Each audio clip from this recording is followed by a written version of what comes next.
Черемушка Радумга бараткан жер наконец-то мына жамалыптыр. Ыраазычылык билдиребиз. Мал жер коюлуп болбой калган. Алып кетишиптир.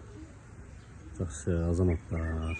Эми ушул мына тротуарлардын чекелерин тазалап, лотокторун жаңылап туруп, мусорный ящиктерди коюп койсо, мына көчө дагы бир өзүнчө бир сонун болуп калат. Өзү негизи бир тараптуу жол. Бул баягы Ош шаарынын патрулдук милициясына колок багыш болуп калсын, оны баш жагына туруп эле ушул жакшы бир штрафтарды иштеп алсаңыздар болот да. Мына жер бир тараптуу жол, бирок аябай кандай көп унаалар ушундай тескери жол менен жүргөндөр көп кездешет.